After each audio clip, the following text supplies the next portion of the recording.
And welcome into the Paul Farrington Show, the Week 8 prediction show. Paul joined alongside Jack Weinberger, Robert Ziggy Ziegler at the University of Virginia, and Zach Bloomquist, the best executive producer in the game. Please remember, if you enjoy these videos, to like them, comment. Could be good or bad. We don't really care. Subscribe to the channel. That's always nice. Tell a friend. That's actually probably the best thing you could do. Then they'll tell a friend. Is tell a friend. Then they'll tell a friend. Or throw us up on Reddit. Yeah, today I get a call from Jack, and he's like, did you see that our show's on Reddit right now? It was on the Pat McAfee show, like Reddit page, or 25,000 followers. Someone was so disgruntled at seeing our content that they put it in the Pat McAfee show Reddit and said, look at these guys who are trying to be like Pat McAfee. And I loved every second of reading that. Yeah, I mean, there's definitely Pat McAfee inspirations for this show. We would be lying if we said there weren't. Of course. I think there is some originality, but also, yeah, Pat McAfee is great at what he does. And I would hope McAfee enjoys the fact that some young guys like ourselves are inspired by him. Yeah. Oh, yeah. No, they do a great job. So we have no problem at all if people are saying that we are close enough looking like the McAfee show to put us out on the, look at that. So our studio's leaking. So we can use some of the McAfee deals. Pat, those deals are a little nicer than what we have here where we're leaking on us. Okay, though. So Pat, you listening? You listening, that fell Pat? apart quickly.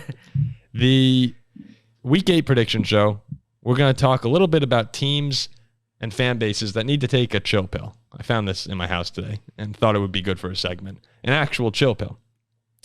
And then we're also going to do game picks, as always, the Jack Cap of the Week, and a little segment, Tail, Fade, or Follow, where Zach will listen to a bet from Jack, Ziggy, and myself, and he's going to say whether or not he would follow us, forget it, or completely. I almost bet $1 million Zach tails my bet this week. I guarantee he'll tell you. I mean, you would think, but you never know.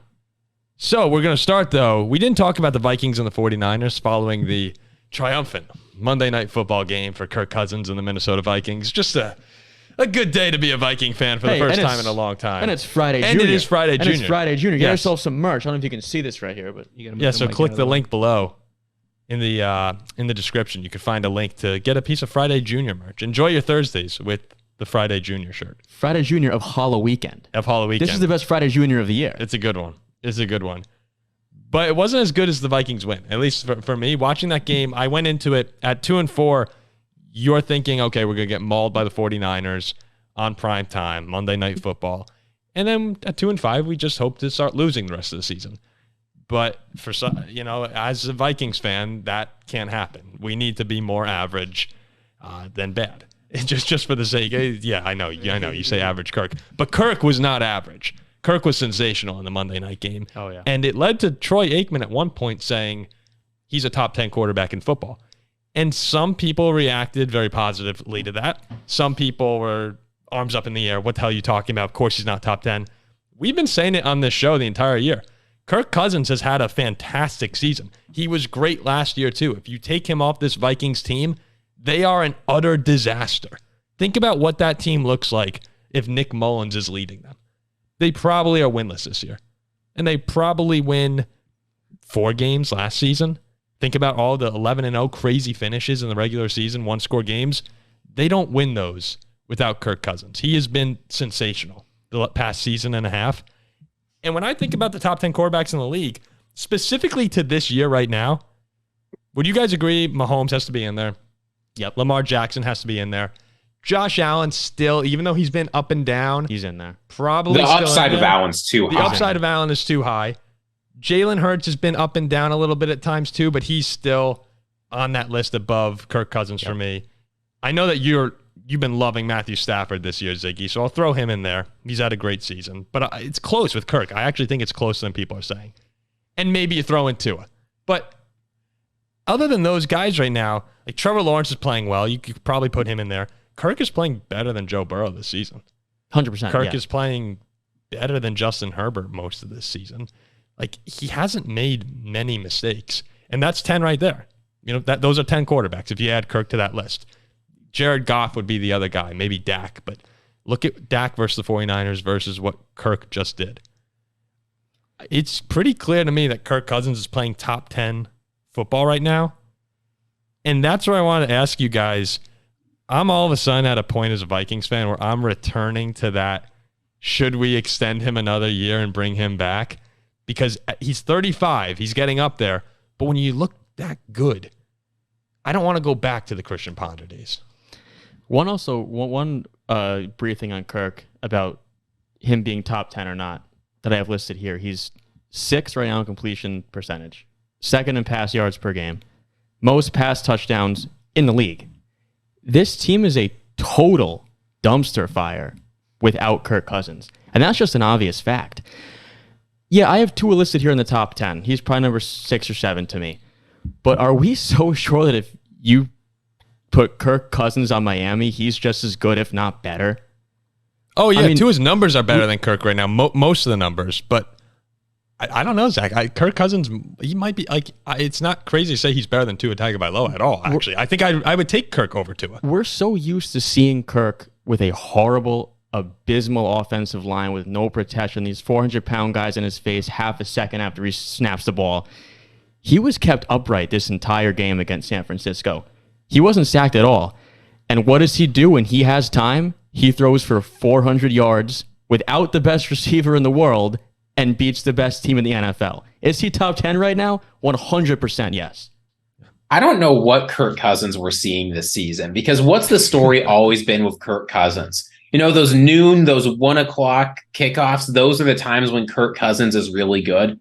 And then the primetime games are when it falls apart. 1 p.m. Kirk. I always hated that narrative on Kirk, though. Yeah, well, his 2 best games this year are at Philadelphia and versus the 49ers, right? Big primetime games. His worst games this year have probably been like the Panthers game, the Buccaneers game, the Chargers game. Bears, we didn't really do anything.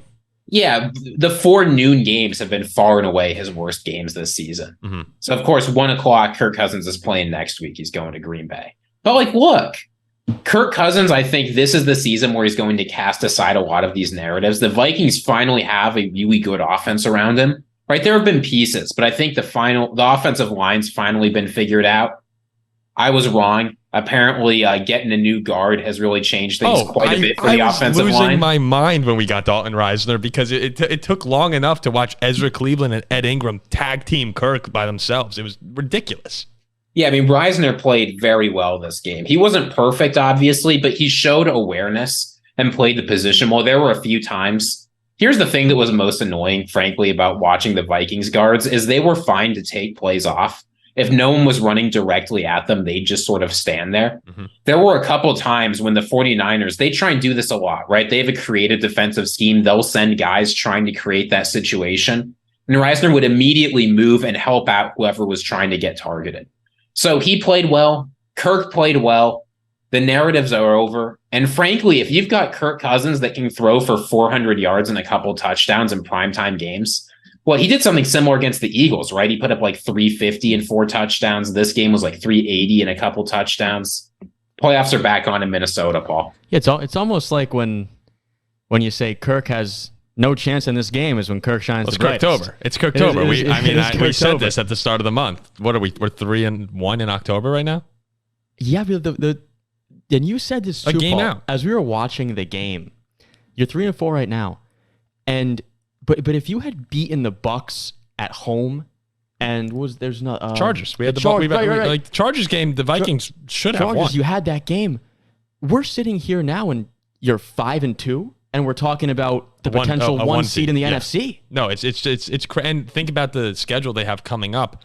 It would be a much different conversation. Even though I'm still not convinced the team is all that good, it's just they should be 5-2 right now. And those games they lost too aren't really Kirk's fault. Even the Eagle game, it's not his fault. Jefferson fumbled out of bounds, or the defense allowed a 15-play 9.5-minute drive. People put the blame on Kirk Cousins. He saves this team. Any sort of negative connotations around Kirk Cousins ended with this game against San Francisco. It should. When he was protected, he tore up the best defense in the league and won the game. So I totally agree. And when you're thinking about what the Vikings should do here, I'll admit I was very much on team trade Kirk, blow things up. But it seems like Kirk doesn't want to go. The team wants to play. They're not giving up on the season. The Vikings, realistically, now that they've won 3 games, and they're certainly going to win more than 3, right? This is probably at minimum a 6, 7, 8 win team. It's probably 7 or 8 at minimum. Yeah. Yeah. I'm just 6 is if things go really off the rails. You don't have a better option than Kirk Cousins coming through the door next year, right? Caleb Williams isn't coming. Drake May isn't coming. So you can let Kirk walk for nothing and sort of try and do the thing where you're just rebuilding. This is how you get something like the Christian Ponder era. You're trying to rebuild without the high draft picks that'll get you started. Or you re-sign Kirk. It doesn't cost you anything. He's clearly playing well. Give him one of those like 2 or 3 year deals he really likes, guarantee a lot of money, and just ride it out. Yeah, they have to keep improving the team around him, which the offense is getting there. But defensively, Brian Flores has done a nice job with really, and the team is not that talented on defense, but you're getting some good results from them. They've gotten better as the season's gone on. The blitz rate is crazy. I think it was the highest in something like 5 years or something. He's calling cover 0 every other play. It's absurd. Flores loves the blitz. He does. But you know what? For what he has, they're making it work. And yeah, I'm sitting here thinking the same thing, Ziggy, and that's part of the trap. I said we were in purgatory.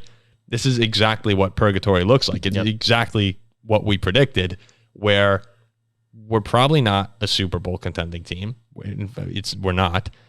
But at the same time, they're good enough and they have enough good players, especially at the quarterback position, where they'll probably walk away with, maybe 9 wins on the season. They could find a way up to 10, but it's going to take a lot to go anywhere beyond a first-round playoff exit. Yeah, but at this point, though, and I agree with you, I've brought up purgatory about the Vikings on several occasions, but at this point, it's not the fact that Kirk Cousins seems to be the best option, which obviously he is.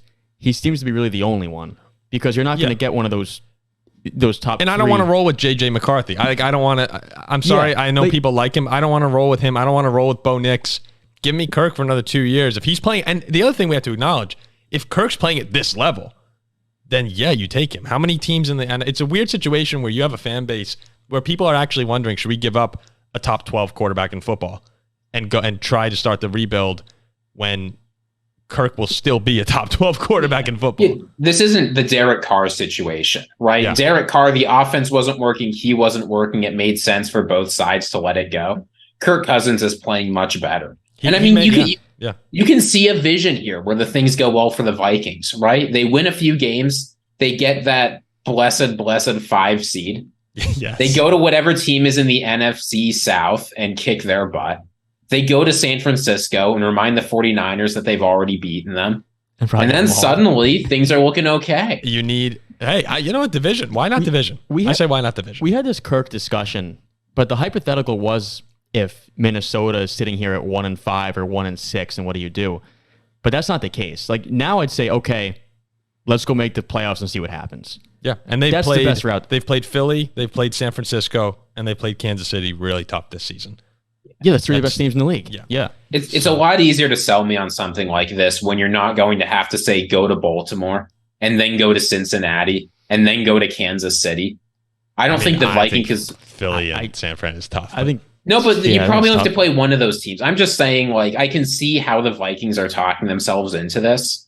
And now I'm talking myself into it. No, it's miserable. It's miserable. Especially, too, because the way the Lions just got sautéed by the best team they've played this year. It was the perfect weekend to trick you. Yeah. It's the perfect one. But you know what? Now I want to be tricked, Paul. Now we're being led on, and we're about to kick the crap out of the Packers. You want to be tricked. Yeah. I want to win. I don't want to lose. I want to win. Thank you. Score. Yeah. It's like Kant's third critique, right? This is just a regulative ideal that we can't help. It's like a necessary condition of the experience of a Vikings fan to delude yourself in this way. There's no other way to exist. You'll go 10-7.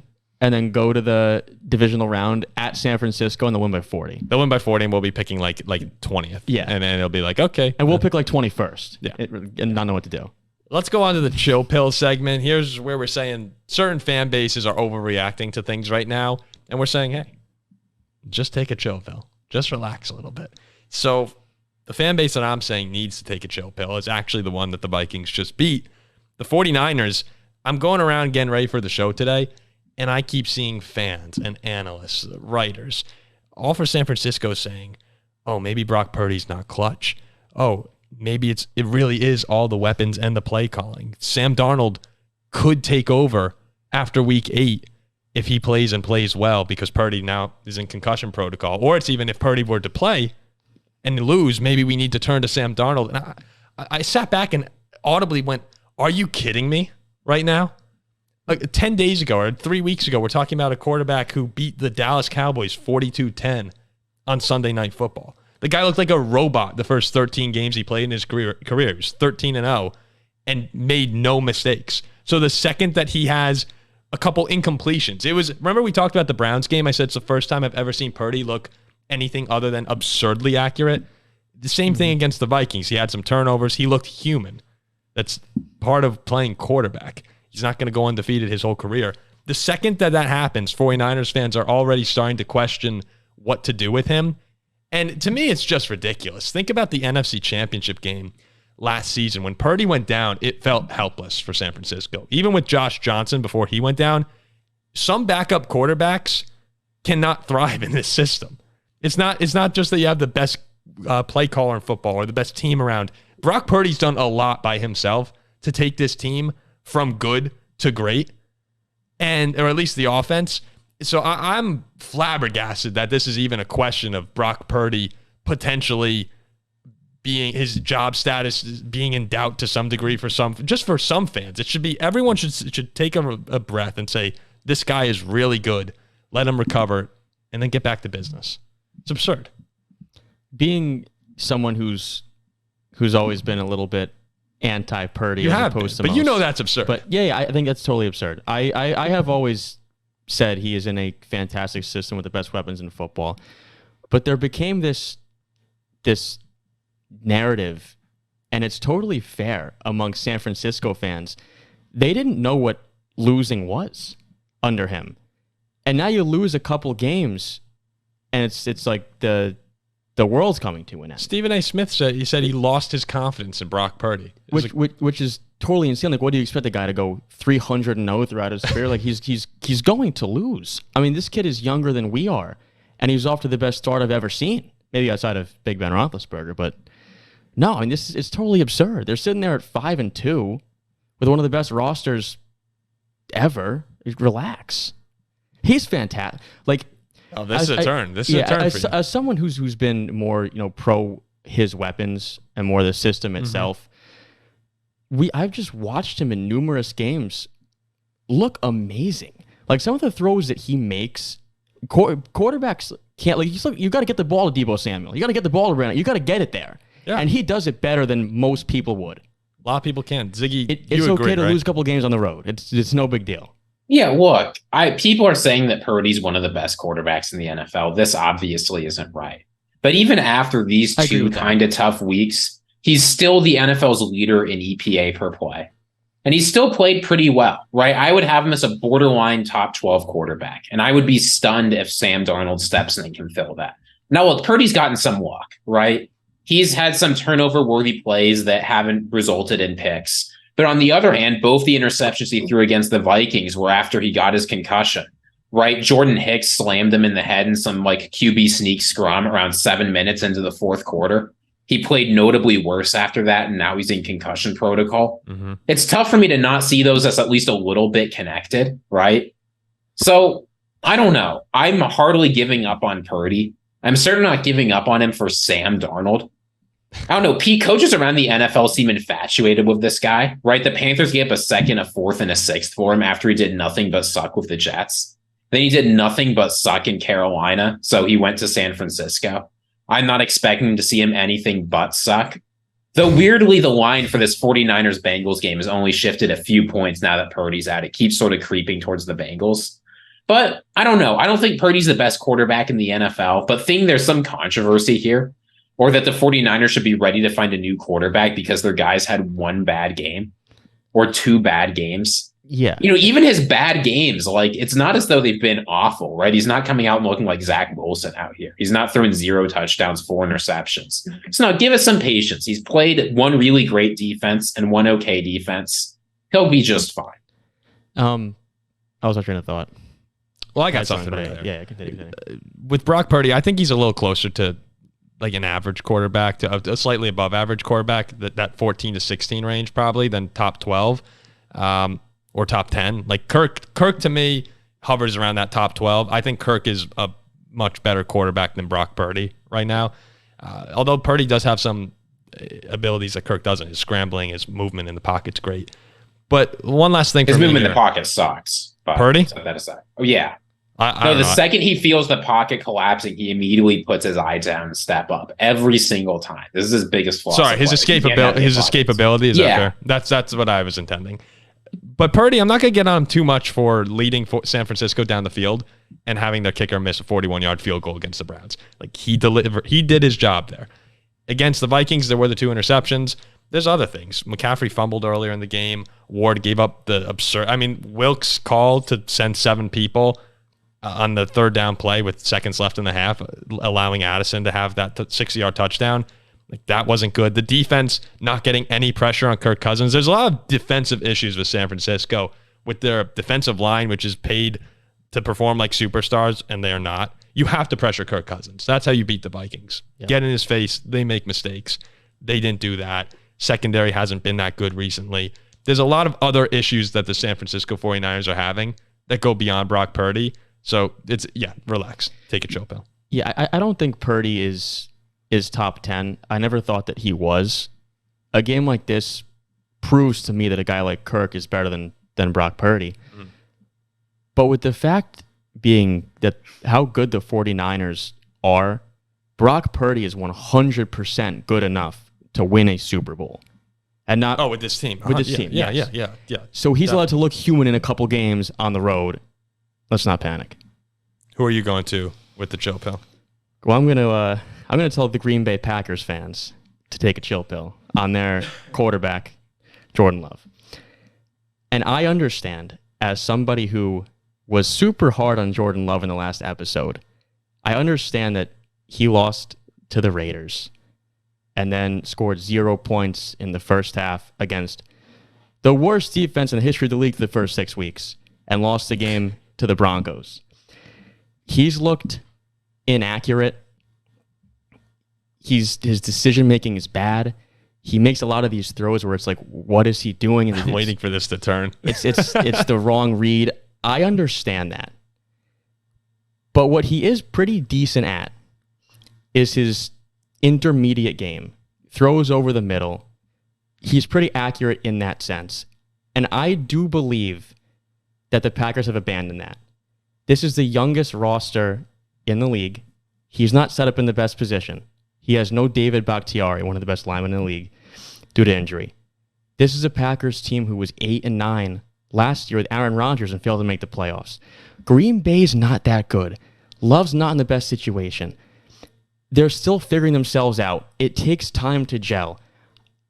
Green Bay has abandoned what Love seems to be good at. He's chucking the ball downfield in the triple teams and double teams. I blame that more on Matt LaFleur. And it's okay because this team still has to mesh. It's tough to get going. I'm going to read you some stats here from quarterbacks playing in their first year. Okay. And I know that Jordan Love's in his 3rd or 4th year, but this is his first year starting. So I'm treating it like he's a rookie. Terry Bradshaw, a 4-time Super Bowl champ in his rookie year. 24 picks, a 30.4 QBR, and he only played in 8 games. Imagine those picks if he played the full season. 8 games? 8 games. Yep. Troy Aikman finished 0-11 in games he started as a rookie. 9 touchdowns, 18 interceptions. Peyton Manning, 28 picks, 3-13 record. We have to give Jordan Love some time. It's not fair to kick this guy to the curb and jump the gun and say he stinks. He has shown a little bit. And just flashes. And he's really not in a great spot. This is the youngest team in the league. They're all super young. Take a chill pill. Give him a little bit of time. It's not fair to kick him to the curb just yet. Hey, Ziggy, can I ask you a question? Yeah, go for it, Jack's Paul. point. Are you buying? Do you accept Jack's treating Jordan Love like a rookie, being in your? So I think you can't treat him quite like a rookie. I think, but you have to give him much more leeway than a third or fourth year quarterback. I remember you talked about this. Starting in the NFL is so much different than watching. Yes. Yeah. Okay. No, I think this is right, and One thing about the Packers offense that makes it hard to figure out exactly what's going on, and thus why I'm willing to give a little more leeway to Jordan Love, is they were supposed to have a great run game. They were supposed to have a great offensive line. They were supposed to have ascending young receivers. And some of that's obtained, right? Christian Watson's still a very good player. Romeo Doubs has shown some good things. You've gotten a couple good runs out of A.J. Dillon. But by and large, things on the whole offense have just not gone how folks thought they would, right? We were hearing that Love was stepping into a great system, right? Christian Watson was going to be just like when Aaron Rodgers started and he had great wide receivers, just like when Brett Favre started and he had great wide receivers. This was supposed to be the next big thing. And that's just not quite what's happened. So some of that falls on Jordan Love, obviously, right? If he were completing every single one of his deep bombs, the run game would get a little bit better. But I think it's unreasonable to expect your first-year starting quarterback to fix the problems of the offensive line and set up a run game by being really good at evading pressure, making the right decision 100% of the time, and completing all your deep passes. So it's not as though he's stepping into an offense where everything's working. So for that reason, I think Jack's right. We should be a little bit more sympathetic to the struggles he's having and not immediately give up. Yeah, and we were pretty hard after the Broncos loss in our reaction and it's show. tough not to be. It was tough not to be. He has to play better. He has to, and that was really what we were reacting to the Bronco game, saying he has to play better, and if he doesn't, that's when you start to consider, like, you always have your eyes open on what else is available. If the Packers finish the year, Jordan Love will finish the year no matter what. We all knew going into the season it was a trial year. If the Packers finish 4-13 or 5-12, yeah, they're probably going to consider a quarterback. If they really like Penix or McCarthy or Bo Nix, whoever may be there, they're going to consider that. And maybe you do take a shot on one of them and have a competition next year.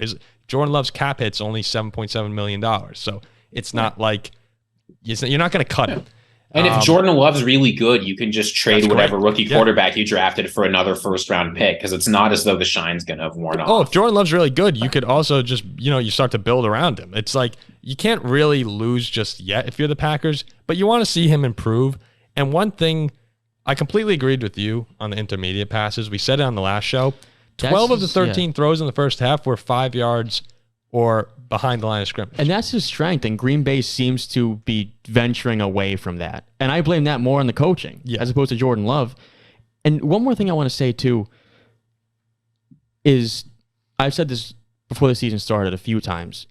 Green Bay Packers fans have to realize that this was, like, what were you going to expect? A winning record this year or a playoff appearance would have been a very, very, very success. Pleasant surprise. Yeah. This is I don't think the noise is coming from Packers fans, actually. I think in general, the Packers fans I've encountered. This is just true, right? People are putting out stuff like Jordan Love sucks. We've lost faith. And I'm like, there's a lot of noise coming from the media. And fair enough. But I do think that Packers fans are a little bit more realistic than this. They sort of understood what to expect. You couldn't not get excited week one when he goes in and dog walks the Bears.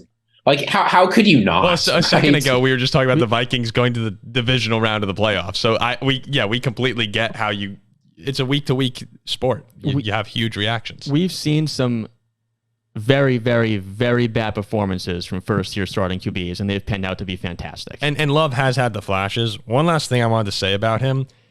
If you go and watch Jordan Love play, count how many times during a game he's not set when he throws. He'll kind of be fading off when he doesn't have to, or he'll uncomfortable. Or he'll do like a weird angle when he doesn't have to. I don't think he's trying to be flashy or he's not overconfident. If anything, it could be a lack of confidence in his standing in the pocket. But that's another coaching thing. Like, get in there, step into your throw. And I'm not a quarterback coach, so I'm not going to pretend to be one.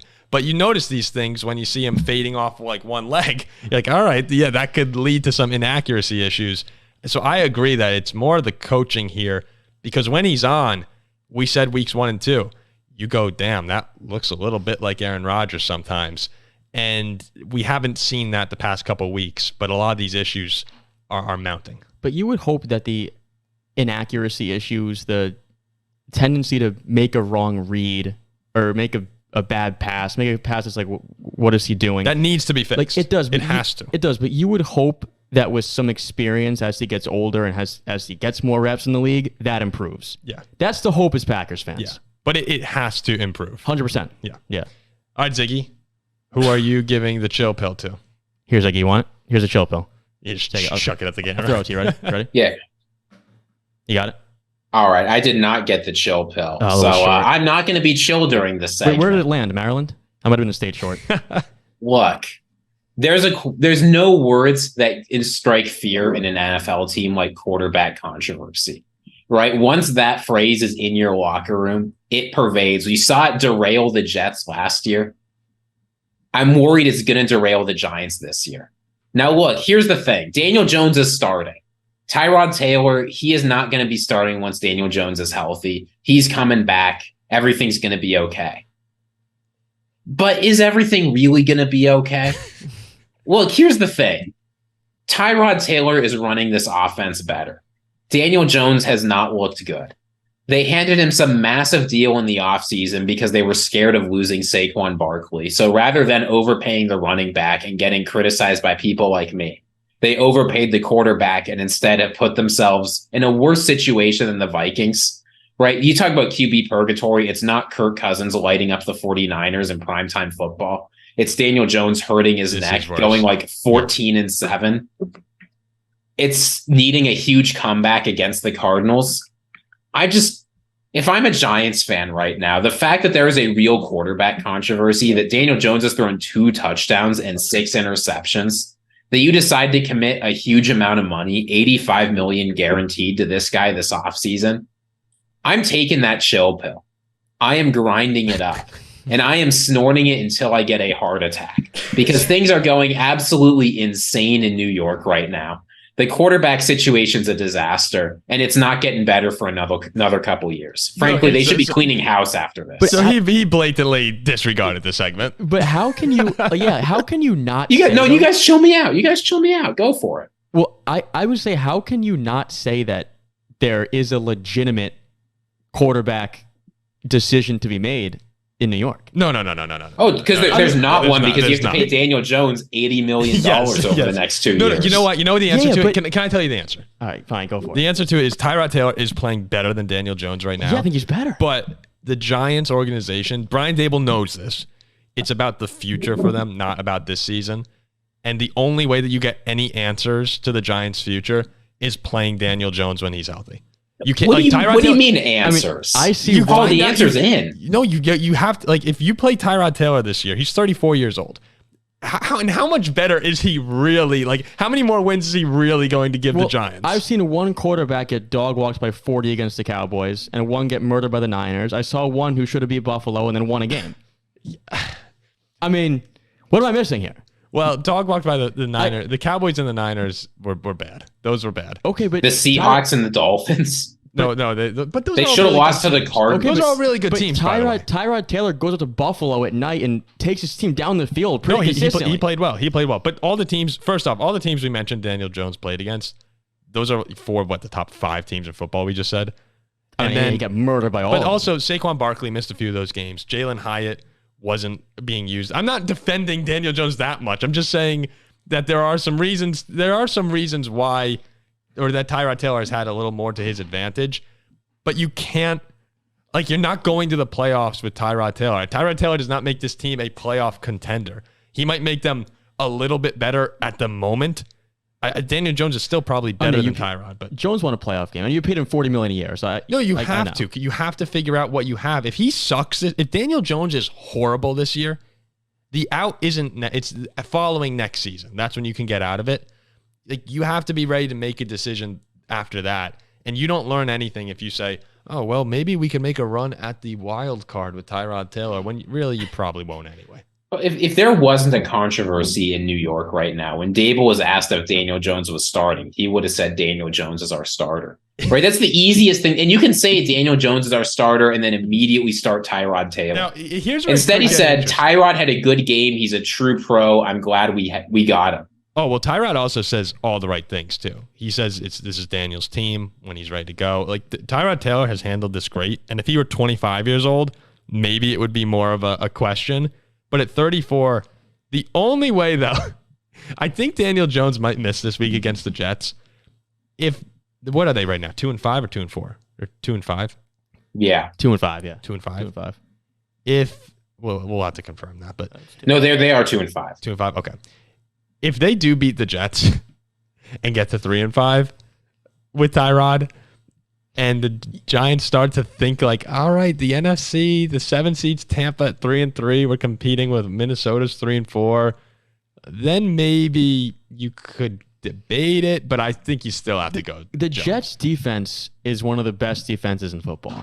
If Tyrod Taylor wins the game, he's my starting quarterback. I think Tyrod, if Daniel Jones misses a couple more games and Tyrod wins 2 or 3 more in a row, then yeah, you have to keep rolling. What if the Giants are like 4-5, right? Jones comes back and loses. Oh, if I'm benching him right back. Look, maybe this is where I start to kind of contradict myself a little bit.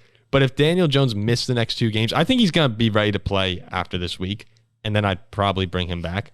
But if he for some reason missed 2 more or 3 more, and you rattle off 3-4 wins now in a row, then you could think about it. But if it's just next week, I'd go back to Daniel Jones. We'll probably get some Giants comments like, stop, Jones their quarterback next. No, he has to be. He has to be, unless if he misses a few more weeks and you win all those games.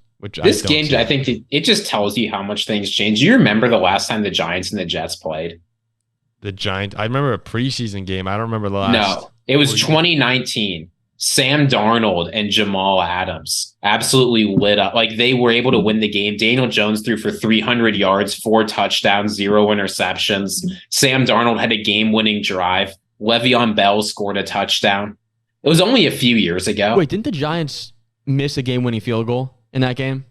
No, they didn't. That was Jamal Adams strip sacked Daniel Jones, and Sam Darnold drove down the field. I think he threw Jamison Crowder got the ball. That was the game-winning touchdown. Oh, I do remember that. Yes. I thought that was a funny thought, because these teams, whenever they play, the battle for New Jersey is always an exciting sort of matchup. Thank you for saying that. Yeah, thanks for saying New Jersey. Yeah.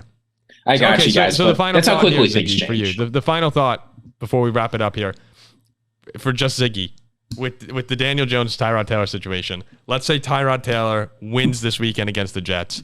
You're Brian Dable. What are you doing? If Tyrod Taylor looks good against the Jets, it's obvious to me. Here's what you say. I didn't sign Daniel Jones to that contract. Our GM signed Daniel Jones to that contract. Don't blame me. I'm out here winning with Tyrod. Leave me alone. Okay. Like, in all seriousness, somebody's going to get fired over this Daniel Jones contract. I really believe it. You can't let it be you. Sheesh. I would go to Jones, but the 2 to 3 weeks, if he misses 2 or 3 more and they win him, then I go Tyrod. But okay, the last thing before we get to the tail fader layoff, very quick conversation I wanted to have about Tyson Bagent, the Bears quarterback, the rookie who came in and beat Las Vegas last week. I know a lot of just he is a rookie, right? Right? Yes. Okay. Yes. Yeah. I just want to make sure. The Bears went from not winning, a football game in for a year to having won 2 out of 3, and we have to remember Justin Fields looked pretty damn good a couple weeks ago against the Commanders before he hurt his finger against the Vikings. Didn't look so great in that game. But Tyson Bagent comes in from Shepherd University. I have some stuff here. He broke almost every quarterback record for the school, Division II record for completions, passing yards, and NCAA record for passing touchdowns. So the guy's a pretty decorated collegiate football player.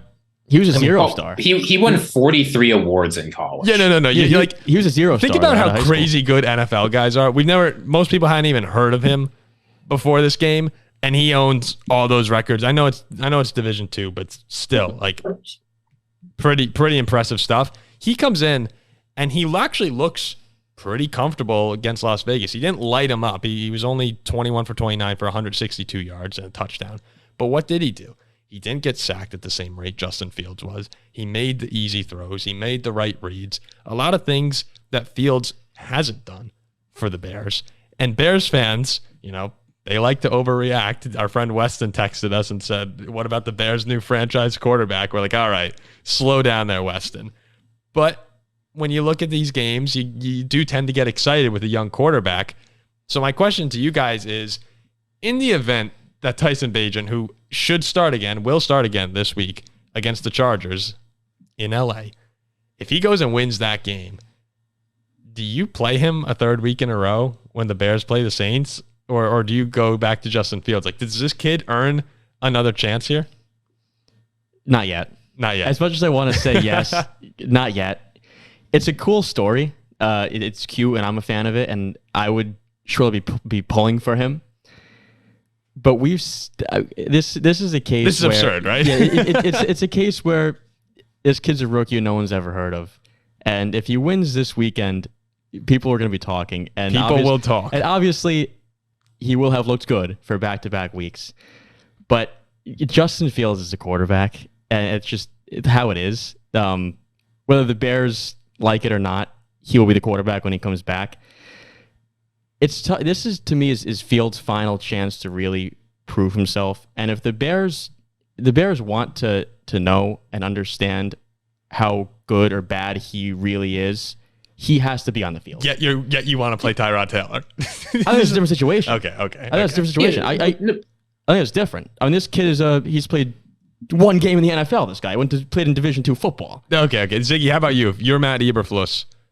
I agree it's a totally different situation. People seem to have forgotten that Justin Fields was building real momentum right before he got injured. Yeah, Fields was good. Admittedly, this was against the mediocre to bad defenses, right? The Broncos and the Commanders. But in those 2 games, he passed for 8 touchdowns. I don't see why you would bail on him right when he's starting to build some momentum. Now, look, maybe he'll come back and look terrible. And if he looks absolutely awful and Bagent has looked really good, I think then you start considering things. But you have to see what you have in Fields, and you need to make the decision this offseason as confident as you possibly can. Yeah. Your undrafted Division II quarterback who threw for like 80 yards and an interception against the Vikings defense is not suddenly the guy because he played one okay game against the Raiders. No, I'm not crapping on this kid, right? The fact they found someone as an undrafted free agent who can step in and win a football game is legitimately not nothing. And he's not bad, right? Like, he doesn't stink. But he's not the guy of the future. There's no reason to think he is. If he steps in and lights up the Chargers, maybe you can start thinking about it. Like there's a number. If he goes for like 505 or something, then you're like, if he steps in and lights up the Chargers, Eberflus would be like, wow, we have a really good backup quarterback. So even I mean, we're playing a ridiculous hypothetical game here. But if he throws for like 450 and 4 and they beat the Chargers, backup. You still bring Fields back? Yeah. You'd probably still bring Fields back.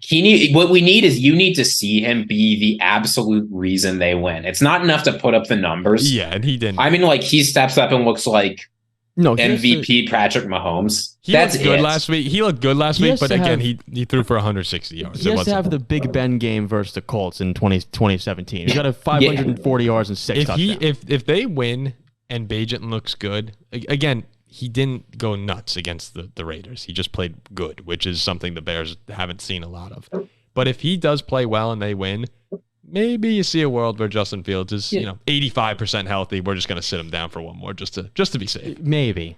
If Fields isn't 100% healthy and they win, I would probably roll him back out there again. But this is also I'm saying what I'm saying because the way that Justin Fields seemed to have started to turn things around a bit before he got injured. He was looking solid. He has superstar potential. And even though the Bears have, right now the Panthers are on their way to giving them potentially the number 1 pick, the Bears themselves are going to be in contention for it, most people are thinking. Despite that, there's still a world where Justin Fields is the quarterback for the Bears going into next season. Like it might not be Caleb Williams. It could potentially not be Caleb Williams. Can you imagine what you could get for that Caleb Williams pick? I mean, they would take Caleb Williams. But how can you really know if he could be your quarterback of the future? Like, this to me is you have to play Fields. Yeah, this is his last straw. Keep this kid on the roster for sure if he's looking good. But if Fields wasn't 100% healthy, no matter what, I wouldn't play him. I'm not risking him going out there and getting injured again. If you lose, that's actually great. He's got to be 100%, yes. Yeah, Fields has to be 100%, and if he's 95%, let's just roll out with Bagent again. But then once this Fields should be fine for week 10 at the latest. Final question before we go on to the tail fade or follow. I do want to ask you guys if Justin Fields looks pretty good to end this year, and the Panthers give the Bears the number 1 pick, just off the top of your head, what are you doing? The Panthers give the Bears number 1. So the Bears have the Panthers number 1 right, pick this year. if the Panthers wind up with the number 1 selection and it goes to the Bears, would you take Caleb Williams or trade that pick for everything? And Fields looks. I'm saying Fields looks good. Fields is like top 12 quarterback. I do not want Caleb Williams on my NFL team, so I trade the pick. Okay. Ziggy? I'm taking whatever quarterback I think is the best. I don't think there's much of a question there. Okay. All right. And who do you think is the best? I've been on this all season, Paul. You know who I think is the best. It's Drake May. Well, here's I think it's Bo Nix. Yeah. Okay. Liberal or Michael Penix. It's hard not to take Caleb Williams in that situation. Fields would have to be really, really good. Okay, we'll do the tail fade or follow, followed by game picks, and then the Jack Cap of the week here. The tail fade or follow segment, we're each going to give Zach one of, if not our best bet of the week, and he will say whether or not he's going to tail it, he fades it, or will completely lay off. In the world of gambling, tail is to bet along with us. Fade would be go the other way. Lay off, not bet at all. Fading's probably the move. Fading is probably, well, I don't know. You've been pretty hot. Well, college, not the NFL. You're pretty hot. Yeah, NFL betting is hard. So I'll go first. Speaking of Tyson Bagent and the Bears, I will go with the Chargers minus 8.5 as my bet of the week. As happy of a story as this is, every now and then we see a quarterback come in, play well in his first start, and then get absolutely spanked in his second. And the Chargers are a desperate team at 2-4. If they go to 2-5, their year is very, very, very close to being over. At home in this one, even though it's not really a great home field advantage, I think Justin Herbert and that offense is too much, and that Bagent won't be able to keep up with them. And what do you think? Go ahead, Z. Oh, Zach. Oh, go ahead. You could build on my if you like that. Oh, I thought if not, no worries. But are we gonna build or? No. I was just gonna present. But if you have something you want to say, I was gonna say I totally agree. It seems like a spot where the Chargers are very desperate and need to win this game. Mm-hmm. They seem very due. Oh, this is a cute story. This to me is gonna be a thing where we've seen him play okay, win a game. There's a lot of hype, like this is awesome stuff, and then he goes and gets killed. So I like the Chargers. 8.5 is a lot of points. Where is it being played? LA. Give me the Chargers. Then definitely taking that all day. All right, Talon. The 8.5. Right. You're good with the 8.5. Yeah, I'm good with the 8.5. Zach's Talon. Okay. I think Khalil Mack has another career sack. How many he do you have? Six, that? Right? 6, right? He's probably gonna have 6 again. Has he had one? He's had one since, right? Something like that. Yeah, it's crazy that you had 6 sacks in one game and you're not the sack leader. He will finish this season. My prediction, in all seriousness, is 9 sacks. It's absurd that he had 6 in one game, and right now, I believe Daniil Hunter is leading the league at 9. How is Khalil Mack not the sack leader? What's TJ Watt at? I don't know. I haven't seen if he's been hurt. I'm sorry, but Khalil Mack, no, he's played. TJ Watt's at 8. Yeah, I thought he had more than that. It's a race between the two best passers. I guess it is. Yeah, Myles Garrett. Who's Daniil Hunter? Who is that? Yeah. Okay, so we're 1 for 1. Yeah, 1 for 1, man. What do you have, Jack? Well, Zach, try not to grade this too biasly, right? But I'm going down to South Beach and taking your Miami Dolphins minus 9.5 at home against the Patriots. Tough week for the Dolphins last week. Awful loss in primetime in Philadelphia. The Pats are riding a high, just beat Buffalo. Great win. Now, the Pats aren't turning any corner. This is a pretty bad football team. The Dolphins are hearing all week how, the fraud, blah, blah, blah.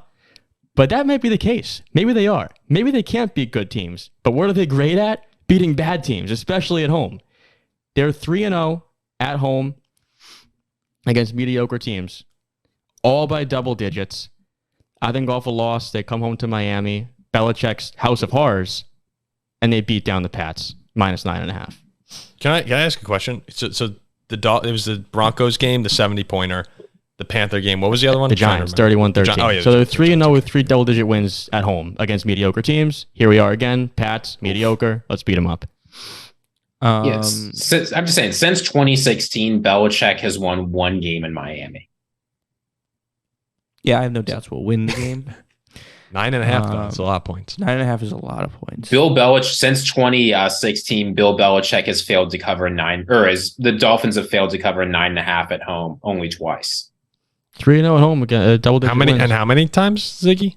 In 6 games. So 4-2 and 9.5. Ooh. So I think we do cover. So I will tail, but 2 for 2. 2 for 2. The only way I'm fading it is Tyreek Hill did not practice today, hip injury.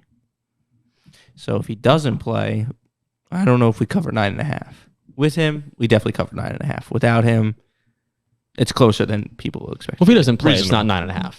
No, If he doesn't play, it goes down. Yeah. And I just take him again at whatever the number is. Well, it's 7.5. 6.5 under a touchdown without Hill. You think it drops 3 points without Hill? Without the best player in the world, yeah.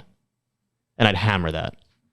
I don't think it would drop that far. You don't think so? Without the MVP? I think it would drop to 7. Well, I'm not saying. I think 7. Well, our wide receiver core would be Still Waddle. I was like, yeah, you'd still. Yeah, they'd still Be Waddle. Mostert stay. When's Mostert. A-Chain's 2 weeks away? Is it 2 weeks? I think, yeah. 2 weeks. He'll be fine. He's a beast. Okay, we're 2 for 2 here. Ziggy, what is your best bet of the week? And then, if this is a player prop, because I believe it is, give us a team as well, and we'll throw out a parlay. Sure. So this player prop unfortunately doesn't work because it's a game that we've already talked about, or that, Paul, you've mentioned. Tyson Bagent's passing line this week is 203.5 yards. You know how many quarterbacks have not thrown for 203.5 yards against the Chargers this year? None. Zero. Yeah, even Aiden O'Connell, who got sacked 6 times by Khalil Mack, hit that mark. Bagent looked okay. The Chargers' pass defense on average is giving up 304 passing yards per game. Justin Herbert is going to put up points, so the Bears are going to be passing. If Bagent is only 50% as good as the average quarterback that has played the Chargers, he will cover this line. I don't understand why it's so low against the leakiest pass defense in the entire NFL. I think this is one of the easiest player props I have ever seen. Wow. Okay. I mean, Ziggy's putting a seal of approval on him. I'll tell him all day if Ziggy's putting that Ziggy seal of approval on it. So 3-0. We're 3-0. Look at that. And Ziggy, if you had to give us one more to throw out a parlay, because we'll probably throw a parlay on the Sharps app. That's who we partnered with recently. We should throw out a check out some parlay. pretty cool. You could have people track. You could track other people's bets on the Sharp app. And I feel bad taking another huge favorite, but I don't see how you don't take Kansas City -7 here. I mean, look, this Broncos team, I continue to believe they're terrible. And I continue to believe that Patrick Mahomes is going to get more and more in form every week. The Broncos can't beat the Chiefs, right? They haven't won. The last time that the Broncos beat the Chiefs, Peyton Manning led a fourth quarter comeback win. This is not a joke. That is the last time they won. They have no chance against the Chiefs. Mahomes is going to carve them up because their defense remains terrible regardless of what they did last week. I think that game's an easy smash. Yeah, the Broncos last won a Super Bowl before beating the Chiefs. Before the last time they beat the Chiefs. That's crazy. that is insane. Okay, so if you went with our bets, I'm seeing plus 589 on DraftKings right now. So it's not bad. Dolphins, Chargers, Chiefs, all the cover. That's chalk central right there. Those are massive lines. Something will lose. These chalks feel Something will lose. Those are 8.5, 9.5, and 7 are big in numbers. The NFL, something will lose there. Oh man, and what do we have? It's not going to be me. And you're on the road, Ziggy. And they just played an 8-point game, right? Oof, man. I don't. You tell me the Chiefs don't go to Denver and just crush Russell Wilson's dreams. They should. The game I'm worried about there is actually the Chargers. The Chargers are always Chargers. You think Bagent's going to go nuts? I think he's going to throw 204 yards. I'm not sure I'd call that nuts. So do you think there's are you confident in the Chargers covering the 8.5 and Bagent also hitting the over? Yes. Like garbage time 42-10 or something like that? Bagent can throw for 205 yards, and they could lose 31-14. Well, he threw for 162 last week, and we're talking about him like he's the second coming. Yeah. I mean, notice that 205 yards is not a good number. Yeah. Right? If he throws for 200 passing yards against the worst passing defense in the NFL, I think he'd be disappointed. Like I don't know. They can lose 34-10 and get 206 yards passing. Yeah, no, I think it's fine. I think it's fine. Seal of approval. All right, let's do the game picks here. Oh yeah. Leading up to the cap of the week. By the way, this is gonna be a long show. Yeah, well, I was going to say, what are we going on now? We're at an hour. Well, here we are. A lot of breakout clips for this episode, Yeah. so people can enjoy the weekend. Well, once you start getting the middle of the season, there's a lot to talk about. It's exciting stuff. Yeah, the longer the better. All right, here we go. Yeah, well, size doesn't matter. People say. It does to me, though. maybe you know what? We'll wrap that conversation. Game picks. Cut that out. Go. Cue Cut the that music. out. Cue the music. We don't cut on this show. Yeah, leave it in. Tampa Bay at Buffalo tonight. 8.5 point. Bills are favored. Who you got, Jack? I got the Bills. I'm going back on my Buck Tennessee South pick. I think they're terrible teams. I got the Bills. Bills are due. The Bills are due to finally put together a good game. I can't imagine they're going to stay under 500 in terrible Josh Allen's games. I think this is an easy covering. As much as I would love to take the Bucks, the Bills have just lost too many in a row, so it's got. Even you are on Buffalo for this one. Yeah, think about Tampa Bay versus the good teams.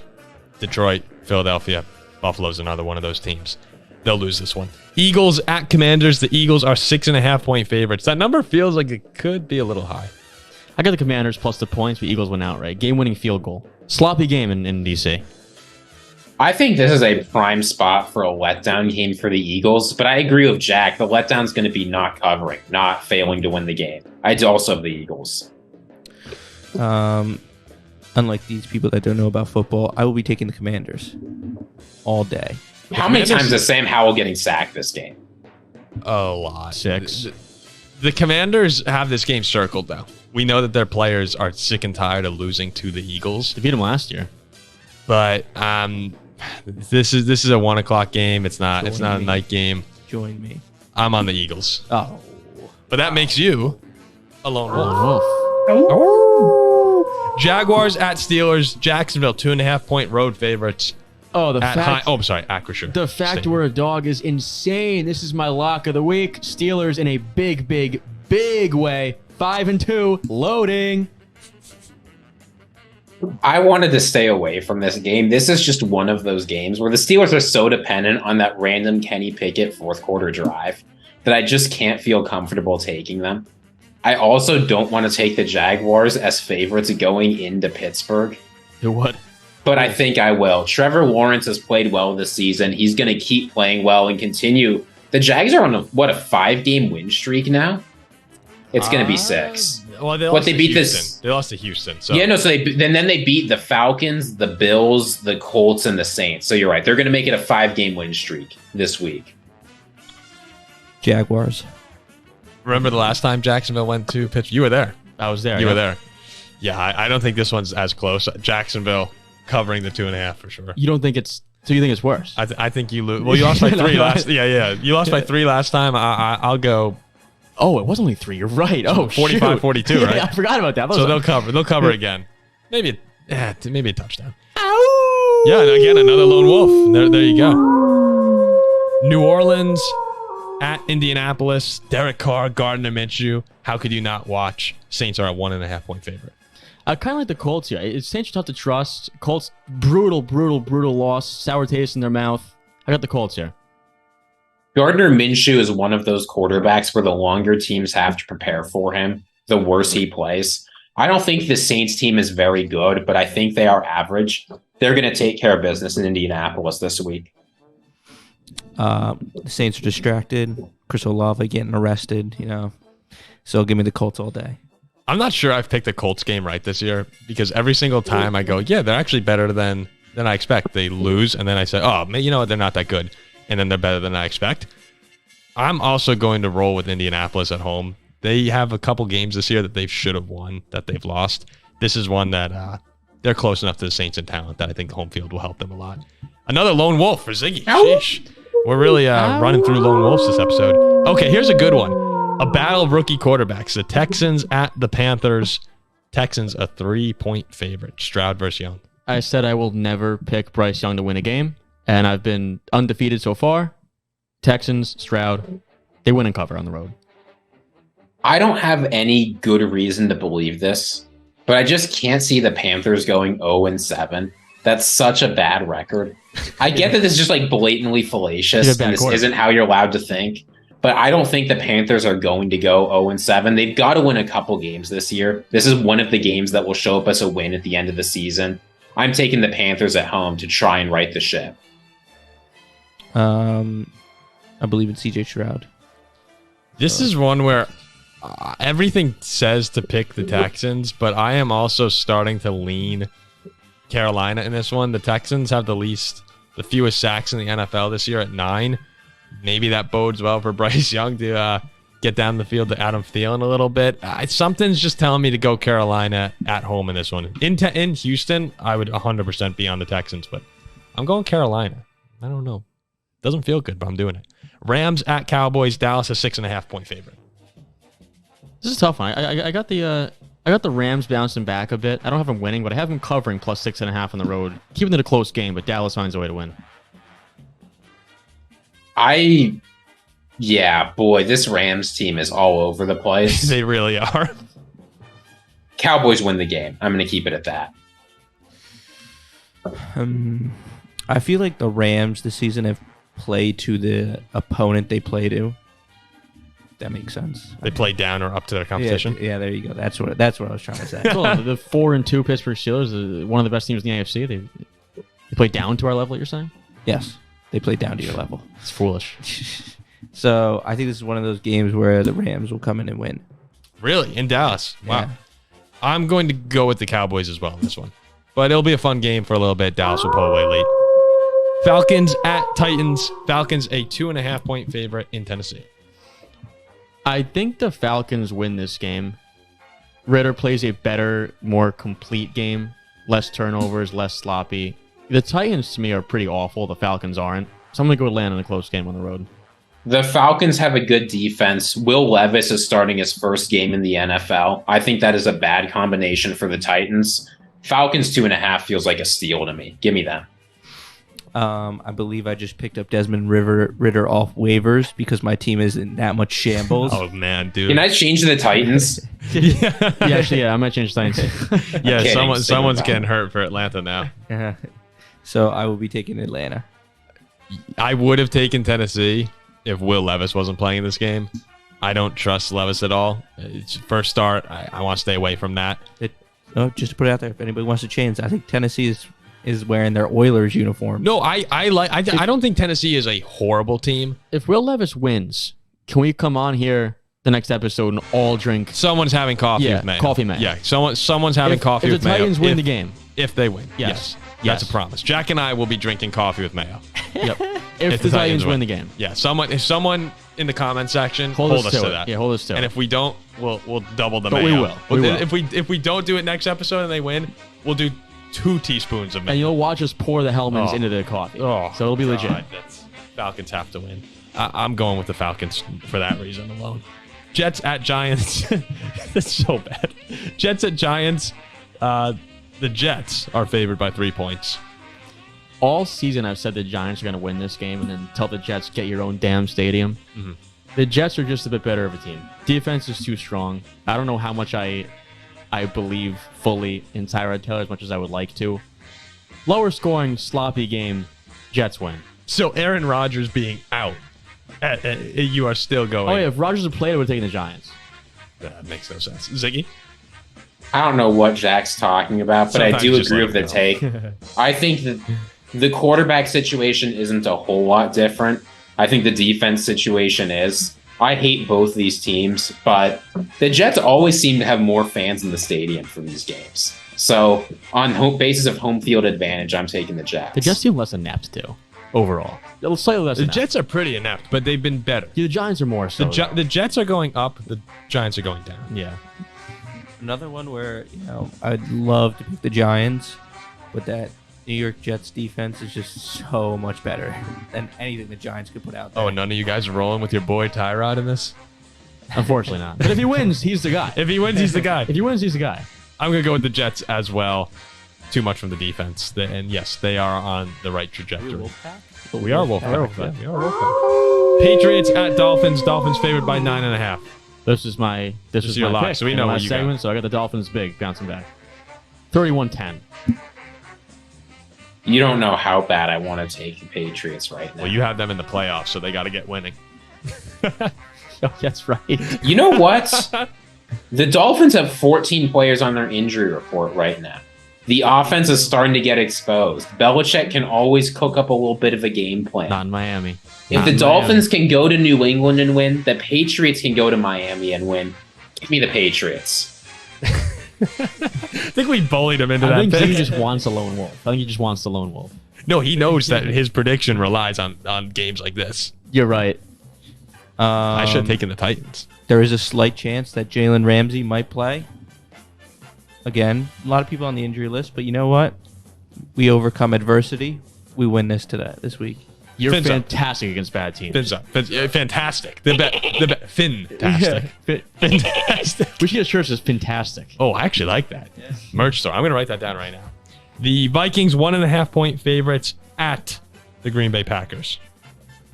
This Packers team is tough to back right now. I do want to say a hangover spot for Minnesota, but it very well could be, and they still get the win. No, we're still drunk. You're still drunk, yeah. But I'm going to take Minnesota. Green Bay's too tough to back. The Packers defense has not played well and people keep getting hurt. The Vikings offense is leagues ahead of the Packers offense. I got to take the Vikings here. I think this is where the season's going to start building a little bit of momentum. You don't have to worry about the hangover. They will go to Green Bay ready to play. This isn't a walkover game. Vikings are going to win. Is Aaron Jones playing? He played last. Who cares? I believe he is, yes. To give me I believe. the Packers all day. Packers. This is the classic Vikings go win a big game and then get it's a classic hangover. trounced. Yeah. No, but Vikings going to Green Bay. This has disaster written all over it. But Believe, Paul. But that's my problem. I believe. Paul, So I'd only taken the Vikings in one game. Then I took them against San Francisco, and look what happened. Yep. I'm taking them against the Packers. Guess what's going to On the happen? same level. That was Yeah. the worst I'm class. gonna skull. There we go. What? Cleveland at Seattle. Seahawks a 3.5-point home favorite. I like the Seahawks. The Browns will not win 2 games in a row. I think this Browns defense is good enough to cause fits. Deshaun Watson isn't playing, which is great news for the Browns. So, yeah, I think the Browns are going to go to Seattle and win, go up to 5-2. I'm going to take the Browns, too, even though, Deshaun Watson really screwing me over. Not being able to play in my fantasy team. Can we these lunatics? I know who you're picking. These guys are lunatics. I have Geno Smith on my fantasy team, and he's been a little disappointing this year. I think the Cleveland defense is going to get to him, and I'm a lone wolf in this. I'm going to go with the Browns. You're lone wolfing. Bengals at San Francisco. 49ers are currently a 3.5-point favorite. Last time I checked, maybe it's down. Brock Purdy probably not playing in this one. Yeah, well, it's not Purdy, it's the team. So I love. Wait, you said probably not? He isn't. Is he confirmed out? Oh, okay. Yeah. So You know, now, I'm just always careful with my words. Leave I it love out. him even more now. Only -3 at home against the Bengals. Niners. Yeah, I side with Jack on the Niners here. We've seen one good game and one okay game from Joe Burrow, and that's basically been it. The 49ers are going to hit him hard and hit him often. Darnold will be able to... Look, those guys are going to absolutely smother Joe Burrow. You know this is true. Yeah. The 49ers offense, they'll be okay. Christian McCaffrey's getting healthier. Hopefully one or two of their other injured players will be able to come back. I don't know. I think Debo's not playing, but that's okay. 49ers win handily. They're off back-to-back road losses, too. They're going They to are. smoke the Bengals. They're going to smoke the Bengals. That's a lock. Have the Bengals won on the road this year? Arizona. That's it. Okay, so they've beaten a garbage team They on beat the a garbage road. team on the road. Hey, you guys love Josh Dobbs. What are you talking about? He stinks. I love I him. love loved him. Dobbs, but he's not good. I loved him, but he stinks. Zach's about to pick him. Zach's about to pick him to be the Ravens in our next pick. So Oh, so am I. Whoa. Yeah, 49ers. I'm surprised. This seems like the game to me where Joe Burrow comes in and has one of those on the road masterpieces, and the Bengals get their season back in line. I'm going Cincinnati. He was paid. He Lone doesn't Wolf, care anymore. Throw it on. He was paid. He doesn't care anymore. He was paid. He doesn't care anymore. The Bengals are winning this game. Baltimore at Arizona. The Ravens are an 8.5-point favorite in this battle of the birds. Oh, Yeah. wow. We were on the same dude, wavelength. dude, that's why it works. Oh, I mean, talk about hangover galore. You just pound the Lions by 30. Everyone's talking about you. You go on the road. The Ravens will win the game, but they will not cover the 8.5. Lamar came out and said, everyone is aware this is a trap game. We're not going to fall into it. I take this to mean they're not going to fall into it. Lamar Jackson is the most difficult to defend quarterback in football. Roquan's getting healthier. The Cardinals are not. I think the Cardinals are just completely overmatched against the Ravens defense and the Ravens offense. It's going to be a slaughter, Arizona. Wait, Baltimore? Yeah, Baltimore's going to win by a lot. They're completely overmatched. Okay. No, you at the end you went Arizona. No, it's going to be a slaughter in Arizona. Oh, Do you know what a trap game is? It's when you go to a crappy team on the road. Yeah. So that lights a fire. He pretty much said Arizona's crap. He did. Arizona's 1-6. They are crap. if lighting a fire under them would have helped them win, Coach Gannon's speech about players taking the bus. They're rising to the occasion this week. Yeah. Okay. Yeah, give me Josh Dobbs over this. Hell yeah. You picked the Cardinals 3 or 4 times this year? Bro, I ride till die. I think the Ravens walk in there and beat the crap out of the Cardinals. I got Baltimore, but I've been wrong about Arizona before this year. If this is a double-digit win, I think it's by Arizona. No. The Chiefs at the Broncos. Chiefs currently a 7-point favorite. I mean, Chiefs. Chiefs probably pretty Enough big. said. Yeah. Chiefs. Give me them Chiefs. Chiefs here as well. Wolfpack. Bears at Chargers. Chargers 8.5-point favorite. You guys know this is my pick. I'm on the Chargers, so you go ahead. Chargers big. The Chargers, what's the most chargering thing they could do? It's losing this game to the inept Chicago Bears. This game is on upset watch. I think the Bears have an okay chance of winning this, so I'm picking Chicago. Okay. You're taking all right, yeah. Tyson Bagent explodes for 204 and 1 touchdown. The Bears are and worse the Chargers than 10-0 win than or the 10-7 win.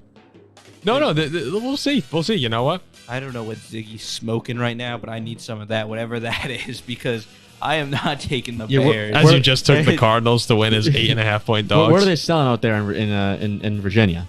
I think it's legal. Bagent believer. There's a Bagent. Yeah, we'll have to get some Tyson Bagent shirts if the Bears win for Ziggy.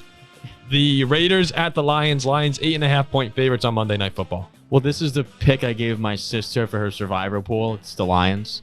She's one of 14 people left. I've been on a roll, so Lions, of course. Yeah, I mean, look, the Lions are a good team. They can't be happy after what happened last week. I would not want to have to go. It's in Detroit, right? It's in Detroit. In primetime. They're going to pound them. I would not want to have to go to Detroit in primetime after the Lions got humiliated and face whatever they're going to do. It's over. Lions by 1 million. Give me the Roaring Lions. Yeah, I think after that horrible game last week. What? It's a dog. It's a No, it's a dog. All right. I think it's more of a girl. Yeah, well, we don't have to do this. Restore the roar in Detroit. Lions win. Ah. All right, that ends the game picks. I have a scratch in my throat after that. What a... Oh, boy. Here we go. There's a scratch in my throat after that. See, that's we where... still have one more thing after this. That's where Zach being like... As Zach's skills grow as a producer, he's going to mute your mic there, and it'll be like... Couldn't even hear it. I'm sure you can hear it all over the place. No matter what Zach did there. Is this sewage water? I don't know. That's leaking on my arm the entire time? We need some of the McAfee money. We need that deal ASAP. Yeah. Please, if whoever's listening, please. Jack's getting dripped on down here. Yeah, with by toilet water, I think. Well, it's because he's just so hot, they're cooling him off. Should I lick it? Maybe. You're right. I'm going for 5 in a row now. So Jack is red hot here in the Jack Cap of the Week. Oh, speaking of red. 4 straight wins. Go ahead. It's all you. So this is. What was that? What was that? Speaking of red. Well, I didn't see it. Oh, I don't. Yeah, I've been hot as a pistol. There's no other way to say it. And the cat doesn't really ever lose unless it's on some fluke nonsense like a pick six. or it's able to break my heart. Or Notre Dame. Or it's something that could affect me personally. So I'm going for 5 in a row. Hope the viewers are tailing. And this cap is pretty ridiculous. It's one of the dumbest things that you're going to hear. But you got to tail it. Sure. It was the middle of the night a couple nights ago. I believe Tuesday. It was like 3 a.m. I wake up to go to the bathroom. And I hear this unusual sound outside in my driveway. And I see this animal with big teeth, like weird looking animal clawing at my garage or my garbage in my by my garage. And it wasn't a raccoon. So I go out, I open the door and I check. My garbage is spilling everywhere. And it smells. My driveway smells. It was a stupid beaver. I'm like, you know what? I hate beavers because now my driveway stinks. The garbage is everywhere. So I chase the beaver away. I'm like, I don't like beavers now. And we know who the beavers are. They're the Oregon State Beavers. So, I'm fading the heck out of Oregon State. And I'm taking the Arizona Wildcats plus 3.5 in Tucson on Saturday night for 5 in a row. Give me those Arizona Wildcats. Beavers are my favorite animal. I can't didn't know approve we of had this. beavers around here. Neither did I. But I'm like, what is this thing? It was a stupid You sure beaver. it was a beaver? Oh, 100%. I call my dad out. I'm like, oh, he's like, that's a beaver. I'm like, stupid beaver. Wait, you called your dad? Yeah, I'm like, well, I called him outside. described I called him outside. I'm like, come here, what is this? He was awake too. It woke us up. It was annoying. Your dad is a known animal expert. He's like, and then I looked it up. I'm like, do beavers exist in New Jersey? And there's a lot of them. It's a ton. Haven't seen it. Yeah, they live pretty much everywhere except like Southern California, right? I mean, I don't know. I'm no So- beaver expert. I will be fading the Oregon State Beavers and taking Arizona plus 3.5. Hmm. It'll be rocking on a Saturday night in Tucson. Give me those cats. Beavers are kind of cool. I saw They're someone my. had a pet beaver. I'm serious. They're my favorite animal. No, were you the one saying? Well, you they were didn't- telling me, right? they That didn't- someone had a pet beaver and They started didn't like stink up building. they didn't stink up your driveway. Wait, was it you, Ziggy? Someone was telling me recently, or I saw it, that someone had a pet beaver, and the beaver just started building like a little dam out of stuffed animals between. Oh yeah, no, Right, that was you. yeah, I sent you that video. No, I am in contact with some beaver photographers who like live in Japan. We So- talk once in So a you're while. on Oregon State. You're on Oregon I'm State. always Isn't on that Oregon. cool though? The beaver was building like a dam out of stuffed animals between the hallway and the bathroom. Yes, Just like it's neat stuff what they do. But then when they come and claw your garbage, you don't like them. anymore. I've never seen a beaver. With his must teeth, be a with his teeth through, it's like bam, bam, bam, bam. I'm like, Chop, what is it chop, doing? chop. Yeah, chop, chop, chop. What was that? Can you show that again? No, Okay. because I know what you're getting out of that. that could be turned into Like this is a weird. favorable Beavers graphic. beavers don't steal garbage like ever because it's not in their diet. Yeah, so this is a All they eat is bark. I don't believe it was a beaver. So it People might have would been a never do sick this. beaver, but nonetheless, I hate beavers. yeah. The beaver just wanted to mess with you. Yeah, well Beaver. now I'm messing with the beavers and fading them this weekend. All right, Wildcats, go Wildcats. God, this has been a Get your long head in the episode. game. All right, we'll wrap it up here. Yeah, it has been a long episode. This is but- like 2 hours. Can I just ask one question before we finish? Oh, Yeah. Jesus. Yes. Ziggy, let's Why hear it. is no NFL team on bye in week 8? Who knows? I don't know. I don't make the schedule.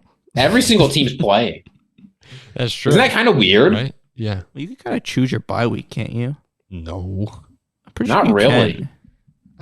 Since Yeah, when? yeah, you can because I know the Ravens got a choice for them when they came back from London. They didn't. International Oh, games no, you get a international, choice, I but thought. that's an incentive to the team. No, to but play. Miami did the same kind of like just come out and said like they kind of choose when your bye week is. Well, you guys You- are you going get international, options. right? What? You guys are going international. Yeah, but it was Yeah. the same. I guess we do go international all the time now, so maybe that's why. All we right. got- In any case, Well, I just thought that was neat. Well, yeah, no, it's neat. Who would have thought Beavers and bye weeks to end the year? Beavers and bye weeks. BBs. That's the name of the episode. BBs. Okay, we will see you guys for the Week 8 reaction show. Not sure if that's going to be coming out Sunday night or Monday / or Tuesday yet with some scheduling stuff, but we'll figure it out.